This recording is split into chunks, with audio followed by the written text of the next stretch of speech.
Tell me honestly, ಎಷ್ಟು ಸರಿ ನೀವೇ ಮಾಡಿರೋ ಪ್ಲ್ಯಾನ್ಸ್ನ ನೀವೇ ನಿಮ್ಮ ಕೈಯಾರೆ ಹಾಳು ಮಾಡ್ಕೊಂಡಿದ್ದೀರಾ?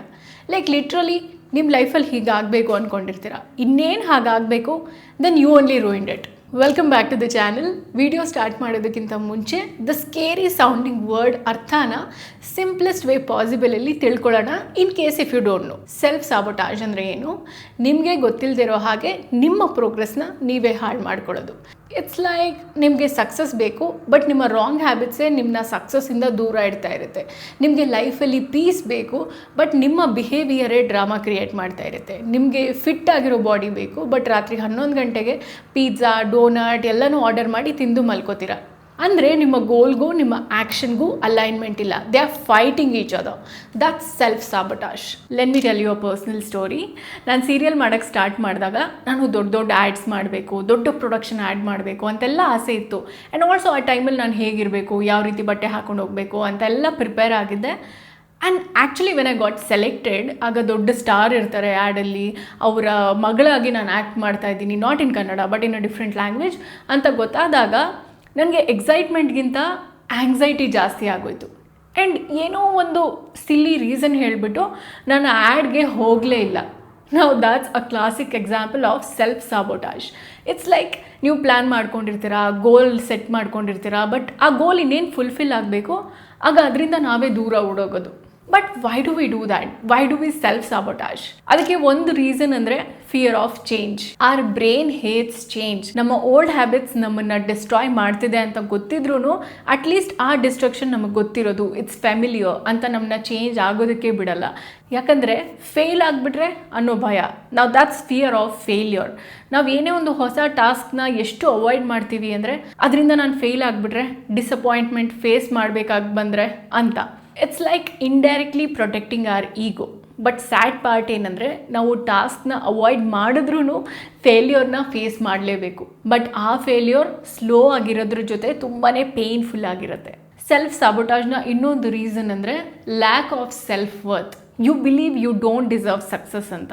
ನಾನು ಆಗಲೇ ಹೇಳಿದಾಗೆ ನಾನು ಯಾವ ಆಪರ್ಚುನಿಟಿಗೆ ವೆಯ್ಟ್ ಮಾಡ್ತಾ ಇದ್ನೋ ಆ ಆಪರ್ಚುನಿಟಿ ಅದಾಗದೆ ನನ್ನ ಹತ್ರ ಬಂದಾಗ ನಾನೇ ಅದರಿಂದ ದೂರ ಓಡೋದೆ. ಐ ಅವಾಯ್ಡೆಡ್ ಇಟ್ ಬಿಕಾಸ್ ನನಗೆ ಆ ಮೂಮೆಂಟಲ್ಲಿ ಇದ್ದಂತಹ ಒಂದು under confidence, insecurity, inferiority complex, self doubt, ಇದೆಲ್ಲ ನನಗೆ ತುಂಬ ಆ್ಯಂಕ್ಷಿಯಸ್ ಆಗಿ ಫೀಲ್ ಮಾಡಿಸ್ತಾ ಇತ್ತು. ಆ್ಯಂಡ್ ನೀವು ಸೆಲ್ಫ್ ಸಾಬೋಟಾಜ್ ಮಾಡ್ಕೋತಾ ಇರ್ಬೋದಾ?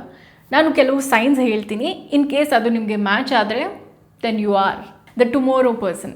ನಾಳೆಯಿಂದ ಜಿಮ್ಗೆ ಹೋಗ್ತೀನಿ, ನಾಳೆಯಿಂದ ಡಯಟ್ ಮಾಡ್ತೀನಿ, ನಾಳೆಯಿಂದ ಓದ್ತೀನಿ ಅಂತ ಯಾವಾಗಲೂ ಎಕ್ಸ್ಕ್ಯೂಸಸ್ ಕೊಡ್ತಾ ಇರ್ತೀರಾ. ಆ್ಯಂಡ್ ಮೈ ಡಿಯರ್, ನಾಳೆನೂ ಮತ್ತೆ ಅದೇ ಕಥೆನೇ ಹೇಳ್ತೀರಾ. Choosing distraction over discipline. ಎಕ್ಸಾಮ್ಗೆ ಓದೋದಕ್ಕಿಂತ ಸಡನ್ನಾಗಿ ನಿಮ್ಮ ವಾರ್ಡ್ರೋಬ್ ಕ್ಲೀನ್ ಮಾಡೋದು ನಿಮಗೆ ತುಂಬ ಇಂಪಾರ್ಟೆಂಟ್ ಕೆಲಸ ಅನಿಸಿದ್ರೆ then you are definitely self sabotaging. Breaking routine right when it's working. 3 ದಿನದಿಂದ ಒಂದು ಹೊಸ ಹ್ಯಾಬಿಟ್ನ ಫಾಲೋ ಮಾಡ್ತಾ ಇರ್ತೀರಾ ಆ್ಯಂಡ್ ಮಾರನೇ ದಿನ ಏನೋ ಒಂದು ಸಿಲ್ಲಿ ಎಕ್ಸ್ಕ್ಯೂಸ್ ಕೊಟ್ಟು ಆ ಪ್ಯಾಟರ್ನ್ ಆರ್ ಕನ್ಸಿಸ್ಟೆನ್ಸಿನ ಅಲ್ಲೇ ಬ್ರೇಕ್ ಮಾಡೋದು. ನನಗೂ ಈ ಕಾಯಿಲೆ ಅವಾಗವಾಗ ಬರ್ತಾ ಇರುತ್ತೆ, ಬಟ್ ಅದನ್ನ ಕಾನ್ಷಿಯಸ್ ಆಗಿ ಅಬ್ಸರ್ವ್ ಮಾಡಿ ಅದನ್ನ ಅಲ್ಲಿಂದನೇ ಪಿಕಪ್ ಮಾಡೋದೊಂದೇ ಇದಕ್ಕೆ ಸೊಲ್ಯೂಷನ್. ನನ್ನ ಫ್ರೆಂಡ್ ಟಾಕ್ಸಿಕ್ ಬಾಯ್ ಫ್ರೆಂಡ್ ಒಬ್ಬ ಇದ್ದ. ಯಾವಾಗಲೂ ಅವನು ನನ್ನ ಫ್ರೆಂಡ್ ಮೇಲೆ ಡೌಟ್ ಪಡೋದು. ಅವಳದೇನು ಮಿಸ್ಟೇಕ್ ಇಲ್ಲ ಅಂತ ಗೊತ್ತಾದಾಗ ಅಯ್ಯೋ ಐ ಆಮ್ ಸೋ ಸಾರಿ, ನಾನು ಯಾಕೆ ಈ ರೀತಿ ಅಂತ ನನಗೆ ಗೊತ್ತಿಲ್ಲ ಅಂತ ಗೋಳಾಡೋದು. ಮತ್ತೆ ಮುಂದಿನ ವಾರ ಅದೇ ರಾಗ, ಅದೇ ಹಾಡು. ಸೊಲ್ಯೂಷನ್ ಬದಲು ಡ್ರಾಮಾನ ಕ್ರೇವ್ ಮಾಡೋದು. Even that's self sabotage. The most important section of the video, self ಸಾಬೋಟಾಜಿಂಗ್ನ ನಾವು ಸ್ಟಾಪ್ ಮಾಡೋದು ಹೇಗೆ. ನನಗೆ ಇಮ್ಮೆನ್ಸ್ಲಿ ಹೆಲ್ಪ್ ಮಾಡಿರೋದು ಜರ್ನಲಿಂಗ್. ನಾಟ್ ಜಸ್ಟ್ ಈ ಪ್ರಿಂಟೆಡ್ ಜರ್ನಲಲ್ಲಿ ಕ್ವೆಶ್ಚನ್ಸ್ಗೆ ಆನ್ಸರ್ ಮಾಡೋದಲ್ಲ, ಬಟ್ ನನ್ನ ಒಳಗಿರುವಂತಹ ಎಲ್ಲ ಭಯ, ಆಲ್ ಫಿಯರ್ಸ್ ಆ್ಯಂಡ್ ಅಂಡರ್ಲೈಯಿಂಗ್ ಕಾಸಸ್ನ ಡೀಪಾಗಿ ಡಿಗ್ ಮಾಡಿ ಬರೆಯೋದು. ಫಾರ್ ಎಕ್ಸಾಂಪಲ್, ನೀವೇನೋ ಒಂದು ಕೋರ್ಸ್ ತೊಗೊಂಡಿರ್ತೀರ, ಆ ಕೋರ್ಸ್ ಕಂಪ್ಲೀಟ್ ಆಗಿರುತ್ತೆ ಆ್ಯಂಡ್ ಅದರ ಎಕ್ಸಾಮ್ನ ತೊಗೊಳೋದಕ್ಕೆ ನೀವು ಪೋಸ್ಟ್ಪೋನ್ ಮಾಡ್ತಾ ಇರ್ತೀರ. Why? Because deep down you are scared. And why? Because fail ಆಗಿಬಿಟ್ರೆ ಅನ್ನೋ ಭಯ. And why is that? ನಾನು ಅಷ್ಟೊಂದು ಟ್ಯಾಲೆಂಟೆಡ್ ಅಲ್ಲ, ಅಷ್ಟೊಂದು ಇಂಟೆಲಿಜೆಂಟ್ ಅಲ್ಲ ಅಂತ ನಿಮ್ಮ ಬಗ್ಗೆ ನಿಮಗಿರುವಂತಹ ಪರ್ಸೆಪ್ಷನ್. And why? ಬಿಕಾಸ್ ನೀವು ಚೆನ್ನಾಗಿ ಓದಿಲ್ಲ, ನೀವು ಚೆನ್ನಾಗಿ ಪ್ರಿಪೇರ್ ಆಗಿಲ್ಲ, ನಿಮ್ಮ ಬಗ್ಗೆ ನಿಮಗೆ ಕಾನ್ಫಿಡೆನ್ಸ್ ಇಲ್ಲ. ಸಿಂಪಲ್. ಸೊ ನಮಗೆ ಪ್ರಾಬ್ಲಮ್ ಏನು ಅಂತ ಗೊತ್ತಾದಾಗ ಸೊಲ್ಯೂಷನ್ನ ಫೈಂಡ್ ಔಟ್ ಮಾಡೋದು ಅಷ್ಟು ಕಷ್ಟ ಆಗಲ್ಲ. ಎಲ್ಲಿವರೆಗೂ ನೀವು ನಿಮ್ಮೊಳಗಿರುವಂತಹ ಫಿಯರ್, ನಿಮ್ಮೊಳಗಿರುವಂತಹ ಎಂಬ್ಯಾರಸ್ಮೆಂಟ್ನ ಹೊರಗೆ ತೆಗೆದು ಕಣ್ಣಲ್ಲಿ ಕಣ್ಣಿಟ್ಟು ಯಾಕೆ ಅಂತ ಕೇಳಲ್ಲ, ಅಲ್ಲಿವರೆಗೂ ಈ ಸೈಕಲ್ ಕಂಟಿನ್ಯೂ ಆಗ್ತಾನೆ ಇರುತ್ತೆ. ಯಾವುದೇ ವಾಲ್ಸ್ ಇಲ್ಲದೆ ನಿಮಗಿರುವಂತಹ ಭಯ ಏನು, ಯಾಕೆ ಪದೇ ಪದೇ ನಿಮ್ಮ ಗೋಲ್ಸಿಂದ ನೀವೇ ದೂರಕ್ಕೆ ಓಡ್ತಾ ಇರ್ತೀರಾ, what's really going on in your mind ಅಂತ ಡೀಪ್ ಆಗಿ ಅನಲೈಸ್ ಮಾಡಿ ಅದನ್ನ ಬರೆಯೋದಕ್ಕೆ ಸ್ಟಾರ್ಟ್ ಮಾಡಿ. ನಿಮ್ಮ ಬ್ರೈನ್ಗೆ ಯಾವಾಗಲೂ ಈಸಿ ಚಾಯ್ಸೇ ಇಷ್ಟ ಆಗೋದು, and easier choice is always the wrong one. For example, ನೀವು ನಿಮಗೆ ಆಪ್ಷನ್ಸ್ನ ಕೊಡ್ತೀರಾ, ನಾನೀಗ ಓದಬೇಕಾ ಅಥವಾ ಸೀರೀಸ್ನ ಒಂದು ಎಪಿಸೋಡ್ ನೋಡಬೇಕಾ, ಇವತ್ತು ವರ್ಕೌಟ್ ಮಾಡಲಾ ಅಥವಾ ರೆಸ್ಟ್ ಮಾಡಲಾ ಅಂತ ಕೇಳಿದ್ರೆ ಮೋಸ್ಟ್ ಆಫ್ ದ ಟೈಮ್ ನಿಮ್ಮ ಬ್ರೈನ್ ನಿಮಗೆ ರಿಸಲ್ಟ್ ಕೊಡೋದನ್ನಲ್ಲ, ಬಟ್ ನಿಮ್ಗೆ ಯಾವ್ದು ಕಂಫರ್ಟ್ ಕೊಡುತ್ತೆ ಅದನ್ನೇ ಚೂಸ್ ಮಾಡುತ್ತೆ. ಸೊ ಸೆಲ್ಫ್ ಸಾಬೋಟಾಜ್ನ ಸ್ಟಾಪ್ ಮಾಡಬೇಕು ಅಂದರೆ ನಿಮ್ಮ ಬ್ರೈನ್ಗೆ ಎಸ್ ಆರ್ ನೋ ಕ್ವಶನ್ನ ಟೋಟಲಿ ಅವಾಯ್ಡ್ ಮಾಡಿ. ಈ ಕೆಲಸ ಈಗ ಸ್ಟಾರ್ಟ್ ಮಾಡಬೇಕಾ ಅಂತ ಕೇಳಿದ್ರೆ ನಿಮ್ಮ ಬ್ರೈನ್ ನೋ ಅಂತಾನೆ ಸ್ಕ್ರೀಮ್ ಮಾಡೋದು. ಇನ್ಸ್ಟೆಡ್ ಈ ಕೆಲಸ ಈಗ ಸ್ಟಾರ್ಟ್ ಮಾಡ್ತೀನಿ ಬಟ್ ಒಂದು 5 ನಿಮಿಷ ಮಾಡ್ತೀನಿ ಅಂತ ಬಾಸ್ ಥರ ನೀವೇ ಇನ್ಫಾರ್ಮ್ ಮಾಡಿ, ಪರ್ಮಿಷನ್ ಕೇಳಬೇಡಿ. ನೀವು ಆಪ್ಷನ್ಸ್ನ ರಿಮೂವ್ ಮಾಡಿದಾಗ ಓವರ್ ಥಿಂಕಿಂಗ್ನ ರಿಮೂವ್ ಮಾಡ್ತೀರಾ, ಆ್ಯಂಡ್ ಯಾವುದೇ ಒಂದು ಕೆಲಸ ಸ್ಟಾರ್ಟ್ ಮಾಡಿದ್ಮೇಲೆ ಅದು 5 ನಿಮಿಷದಿಂದ 20 ನಿಮಿಷ ಆಗುತ್ತೆ. Because action creates momentum. So start ಮಾಡೋದೇ ಯಾವಾಗಲೂ ಚಾಲೆಂಜಿಂಗ್.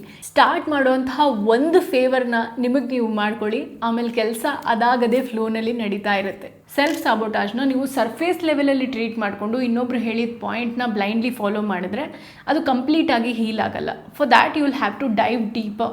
ಯೂಶ್ವಲಿ ನಿಮ್ಮ ಎಮೋಷನ್ಸ್ ಕಂಪ್ಲೀಟ್ ಕಂಟ್ರೋಲ್ ತೊಗೊಂಡು ಡ್ರೈವರ್ ಸೀಟಲ್ಲಿ ಕೂತ್ಕೊಂಡಾಗಲೇ ಸೆಲ್ಫ್ ಸಾಬೋಟಾಜ್ ಆಗೋದು. Maybe like stress, boredom, insecurity, irritation, all these could be the reason. So ನೀವು ಈ ಸಿಚುವೇಷನಲ್ಲಿದ್ದಾಗ ನಿಮ್ಮ ಬ್ರೈನ್ ಅದನ್ನ ಕೋಪ್ ಅಪ್ ಮಾಡೋದಕ್ಕೆ ನಿಮ್ಮನ್ನ ಅನ್ಹೆಲ್ದಿ ಪಾತ್ ಕಡೆ ತಳ್ಳುತ್ತೆ. Maybe like junk food ಆಗಿರ್ಬೋದು, ಡೂಮ್ ಸ್ಕ್ರೋಲಿಂಗ್ ಅಥವಾ ಅವಾಯ್ಡಿಂಗ್ ವರ್ಕ್, ಡ್ರಾಮಾ. ನಿಮಗೆ ಯಾವುದು ಕ್ವಿಕ್ ಕಂಫರ್ಟ್ ಕೊಡುತ್ತೆ, ಇಮ್ಮಿಡಿಯೇಟ್ಲಿ ಎಸ್ಕೇಪ್ ಆಗೋದಕ್ಕೆ ಹೆಲ್ಪ್ ಮಾಡುತ್ತೆ, ಆ ಪಾತ್ನ ನೀವು ತಗೊಳ್ತೀರಾ. ಎಮೋಷ್ನಲ್ ರೀರೈಟಿಂಗ್ ಅಂದರೆ ನಿಮ್ಮ ಬ್ರೈನ್ಗೆ ಡಿಸ್ಕಂಫರ್ಟ್ನ ಹೊಸ ರೀತಿ ಹ್ಯಾಂಡಲ್ ಮಾಡೋದನ್ನು ಹೇಳ್ಕೊಡೋದು. ಸೊ ದಟ್ ನಿಮಗೆ ಲೋ ಫೀಲ್ ಆದಾಗೆಲ್ಲ ನಿಮ್ಮ ಪ್ರೋಗ್ರೆಸ್ನ ನೀವೇ ಕೈಯಾರೆ ಹಾಳು ಮಾಡ್ಕೊಳ್ಳಲ್ಲ. ಅಂದರೆ ಈ ಡಿಸ್ಟ್ರಕ್ಟಿವ್ ಆ್ಯಕ್ಷನ್ಸ್ನ ಸ್ಮಾಲ್ ಕಾಮಿಂಗ್ ಆ್ಯಕ್ಷನ್ಸ್ ಜೊತೆ ಸ್ವಾಪ್ ಮಾಡಿ. May be like 10 minutes walk ಆಗಿರ್ಬೋದು, ಅಥವಾ ಆಗಲೇ ಹೇಳಿದಾಗೆ ಜರ್ನಲಿಂಗ್ ಆಗಿರ್ಬೋದು, ಅಥವಾ ಡೀಪ್ ಬ್ರೀದಿಂಗ್ ಆಗಿರ್ಬೋದು. ಡೀಪ್ ಬ್ರೀದಿಂಗ್ ಅಂತೂ ನಿಮ್ಮನ್ನ ಇನ್ಸ್ಟೆಂಟ್ಲಿ ಕಾಮ್ ಡೌನ್ ಮಾಡುತ್ತೆ. ಹಾಗೆಯೇ ಸ್ಟ್ರೆಚಿಂಗ್ ಆಗಿರ್ಬೋದು, ಸ್ವಿಮ್ಮಿಂಗ್ ಆಗಿರ್ಬೋದು, ಅಥವಾ ಟೀ ಮಾಡಿಕೊಂಡು ಮೈಂಡ್ಫುಲಿ ಅದನ್ನ ಕುಡಿಯೋದಾಗಿರ್ಬೋದು. ಸೊ ಇಲ್ಲಿ ನೀವು ಎಮೋಷನ್ನ ರಿಮೂವ್ನೂ ಮಾಡ್ತಾ ಇಲ್ಲ, ಅವಾಯ್ಡು ಮಾಡ್ತಾ ಇಲ್ಲ, but you are just changing your response. And ನೀವು ನಿಮ್ಮ ಎಮೋಷ್ನಲ್ ರೆಸ್ಪಾನ್ಸ್ನ ಚೇಂಜ್ ಮಾಡಿದಾಗ ನಿಮ್ಮ ಎಂಟೈರ್ ಲೈಫ್ ಡೈರೆಕ್ಷನ್ನೇ ಚೇಂಜ್ ಆಗುತ್ತೆ. 7 ಡೇ ಆ್ಯಂಟಿ ಸ್ಯಾಬೋಟಾಜ್ ರೀಸೆಟ್ ಪ್ಲ್ಯಾನ್ನ ಶೇರ್ ಮಾಡ್ತಾ ಇದ್ದೀನಿ. ಇದರ ಸ್ಕ್ರೀನ್ಶಾಟ್ ತೊಗೊಂಡು ಇದರಲ್ಲಿ ಯಾವುದಾದ್ರೂ ಒಂದು ಟಾಸ್ಕ್ನ ಇವತ್ತೇ ಪಿಕ್ ಮಾಡಿ ಫಾಲೋ ಮಾಡೋಕ್ಕೆ ಸ್ಟಾರ್ಟ್ ಮಾಡಿ, ಆಮೇಲೆ ನೀವೇ ನನಗೆ ಥ್ಯಾಂಕ್ಸ್ ಹೇಳ್ತೀರಾ. ಸೆಲ್ಫ್ ಸಾಬೋಟಾಜ್ ಲುಕ್ ಸ್ಮಾಲ್, ಇವತ್ತು ಸ್ಕಿಪ್ ಮಾಡೋಣ, ಇನ್ನೂ ಸ್ವಲ್ಪ ಮಲ್ಗೋಣ, ಇನ್ನೊಂದು ರೀಲ್ ನೋಡೋಣ, ಈ ರೀತಿ ಇರುತ್ತೆ. ಬಟ್ ಈ ಸ್ಮಾಲ್ ಚಾಯ್ಸಸ್ಸೇ ನಿಮ್ಮ ಎಂಟೈರ್ ಲೈಫ್ನ ಶೇಪ್ ಮಾಡೋದು. ಫಾರ್ ಎಕ್ಸಾಂಪಲ್, ನಾನು ಇನ್ಸ್ಟಾಗ್ರಾಮ್ ಆ್ಯಪ್ ಲಿಮಿಟ್ನ ಪರ್ ಡೇ 1 ಅವರ್ಗೆ ಸೆಟ್ ಮಾಡಿದ್ದೆ.